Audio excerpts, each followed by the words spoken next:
Hello, dear students of Kiroli Mal College from Delhi University. Very good question you all have asked, that how you students can contribute towards the society through this corona pandemic. I'm very happy to share that I am here to share my thoughts and experiences with you all. Trust me, you all young people are very much capable to take this country out of the shackles of ongoing health and humanitarian crisis.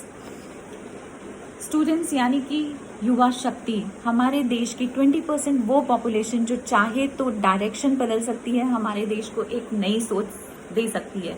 और यही ज़रूरत है अभी इस crisis में हमारे देश को नई शक्ति देने के, और स्टूडेंट्स वो आप कर सकते हैं और कर रहे हैं।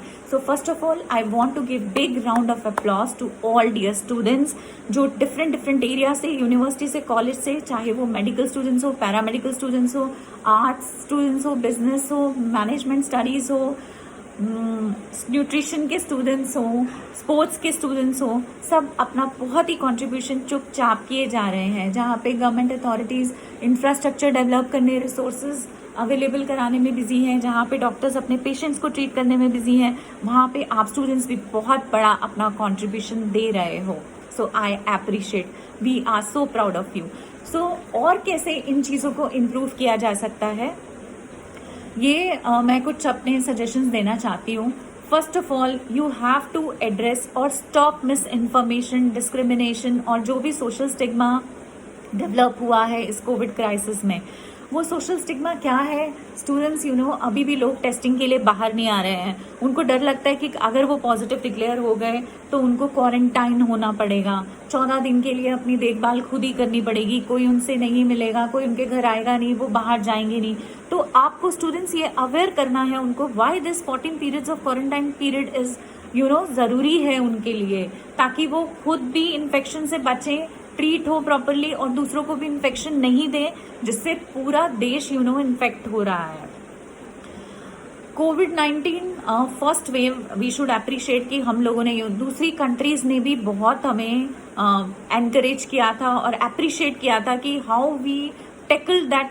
बहुत ही शॉर्ट टाइम में हमने फर्स्ट वेव ऑफ कोरोना कैसे टैकल किया, बट इतने उसको टैकल करने की वजह से हम लोग इतने ज़्यादा ओवर कॉन्फिडेंट हो गए कि जब अभी बारी आई बाहर निकलने की, लॉकडाउन खुला, धीरे धीरे सब चीज़ें खुलने लगी, we were so over confident, हमने मास्क उतार के फेंक दिए, मास गैदरिंग्स की, पार्टी की, वैकेशंस में गए, वैक्सीनेशन ड्राइव सक्सेसफुल नहीं होने दिया।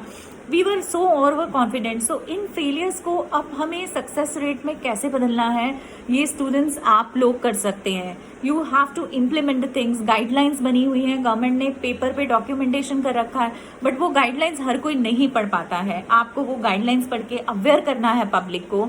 जैसे कि हम लोग बहुत अच्छे से अवेयर हैं हैंड वॉशिंग टेक्निक को, मास्क कैसे लगाना है, सोशल डिस्टेंसिंग कैसे करना है, बट वो अच्छे तरीके से इम्प्लीमेंट हो रहा है? मेरे ख्याल से नहीं हो रहा है, क्योंकि अगर वो हो रहा होता तो आज हमारे देश की सिचुएशन यहाँ तक नहीं पहुँचती। सो वो इम्प्लीमेंटेशन कैसे करना है? आप दिल्ली में रहते हैं, बॉम्बे में रहते हैं, गुजरात में रहते हैं, पंजाब में रहते हैं, आपके यहाँ सोसाइटीज़ हैं, एरियाज़ हैं, सेक्टर्स हैं, तो वो आप वॉलंटरली आगे बढ़ के ग्रुप्स ऑर्गेनाइज कर सकते हो। आपको कहीं जाने की ज़रूरत नहीं है। फर्स्ट आपको खुद को सेव करना है, तो जो भी करना है डिजिटली करना है, थ्रू फोन करना है। आप लोग इन सोसाइटीज़ को इंटरकनेक्ट कर सकते हो। इंटरकनेक्ट कैसे कर सकते हैं? यू कैन ऑर्गेनाइज कि कौन सा रिवॉर्ड दे सकते हो कि कौन सी सोसाइटी, कौन सा एरिया ज़्यादा हाइजीन प्रैक्टिस करता है, कहाँ पे कोविड के केसेस कम हैं, और जहाँ पे कोविड के केसेस हैं उनकी केयर कैसे की जा सकती है। तो जब आप रिवॉर्ड देंगे, उन सोसाइटीज़ का नाम लेंगे, अनाउंस लेंगे उस एरिया को, तो दूसरे एरिया के लोगों को भी एनकरेजमेंट मिलेगा कि हाँ हमें भी ये सब करना है। ये छोटी छोटी बातें हैं, लेकिन ये पॉजिटिव अप्रोच लेके आती हैं स्टूडेंट्स, बिकॉज गवर्नमेंट अथॉरिटीज़ और डॉक्टर्स ये सब नहीं कर सकते, तो आप ये सब चेंजेस ला सकते हैं। तीसरा, अभी जब वैक्सीनेशन कैंप शुरू हुए हैं सबके लिए, तो आपको अवेयर करना है सबको कि वैक्सीन लेना बहुत ही ज़रूरी है उनके लिए। वैक्सीन भले ही 100% प्रोटेक्शन नहीं देता, बट बहुत माइल्डली इन्फेक्टेड होते हैं, हर किसी को वैक्सीन लेना है। नेक्स्ट इशू जो मेन है वो मेंटल हेल्थ इश्यूज हैं, जो हम इग्नोर कर रहे हैं लॉकडाउन की वजह से। बहुत ही सब लोग घर में बंद हैं, लेडीज़ के ऊपर ज़्यादा बर्डन है, जेंट्स बाहर नहीं जा पा रहे हैं, वर्क फ्रॉम होम कर रहे हैं, डोमेस्टिक वायलेंस रेट बढ़ रहा है। तो इसके ऊपर आपको बहुत अच्छे से वीडियोस बनाने हैं कि कैसे उनको मॉरली सपोर्ट करना है। You can interact with them, you can talk to them, digitally करना है आपको सब।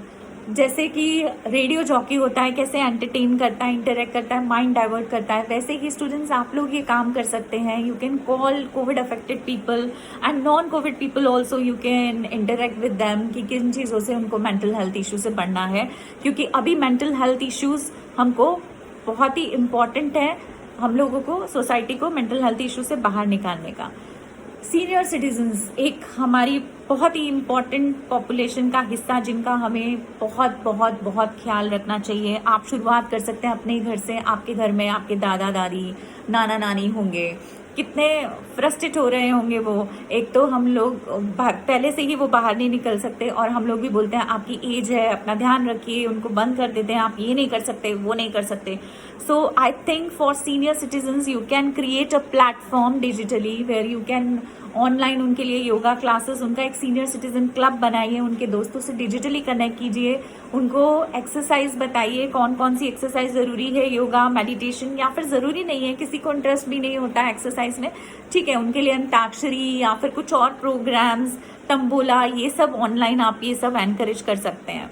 यू आर थिंकिंग कि इनका सबका क्या काम है कोविड पेंडेमिक में, बट आई टेल यू, ये छोटे छोटे चेंजेस मैं अपनी सोसाइटीज़ में भी करती हूँ, आसपास के लोगों को भी करती हूँ, मुझे बहुत डिफरेंस दिखता है दोस्तों।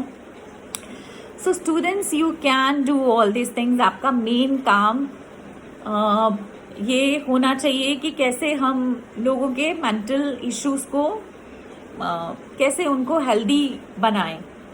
देन बात आती है इंफ्रास्ट्रक्चर की। आपका जो एरिया है, आपके पास एक डाटा कलेक्शन होना चाहिए, जिसमें आपको पता हो कहाँ पे हॉस्पिटल्स में बेड अवेलेबल है, कहाँ पे ऑक्सीजन अवेलेबल है, कहाँ पे मेडिसिन अवेलेबल है। हम सब लोग व्हाट्सएप पे फ़ोन नंबर फॉरवर्ड कर देते हैं, ये सब चीज़ें कि ठीक है आप यहाँ पे पता कर लो। बट जो कोविड अफेक्टेड होता है, ऑलरेडी मेंटली हरास होता है, उसको पैनिक होता है, वो ये सब चीज़ें नहीं हैंडल कर पाता है, और ठीक टाइम पे हॉस्पिटल पे नहीं पहुँचने से सीरियस हो जाता है या किसी की डेथ हो जाती है। तो हमें, आपको स्टूडेंट्स ये चीज़ें रोकनी है। आप एक डाटाबेस कलेक्ट कीजिए, आपके जितने भी आसपास के एरिया हैं प्लीज़ देखिए, और इन पेशेंट्स को हेल्प कीजिए उन रिसोर्सेज तक पहुंचने की, जो कि बहुत ही बड़ा योगदान हो सकता है आपका सोसाइटी में। सो यू कैन मेनली आपका काम awareness, positive mental health issues को रेज करना, वैक्सीनेशन कैंप्स को एनकरेज करना, सीनियर सिटीजन्स की देखभाल करना। आई थिंक अगर आप इन सब चीज़ों पे ध्यान देंगे तो एक बहुत ही बड़ा अपने देश को योगदान दे सकते हैं और बहुत ही बड़ी मुसीबत से बचा सकते हैं। जाते जाते मैं आप लोगों को यही कहना चाहूँगी, एक पोएम है। माना कि हालात बहुत खराब है, चारों तरफ कोविड का सैलाब है, पर हिम्मत कैसे छोड़ दे दोस्तों, जब हम सब तूफान में भी एक साथ हैं। क्यों ना दवा के साथ साथ हम एक तसल्ली की प्यारी सी दुआ बांटें, क्योंकि उम्मीद और भगवान से भी बड़ा आज डॉक्टर एंड युवा शक्ति हमारे साथ है। और आने वाला वक्त मैं बता दूं आप सबको, खास है। So dear students, be safe, अपना कंट्रीब्यूशन दीजिए, सोशल डिस्टेंसिंग मेंटेन करते हुए प्लीज अवेयरनेस कैंप क्रिएट कीजिए। I know you can change the world. So all the best dear students.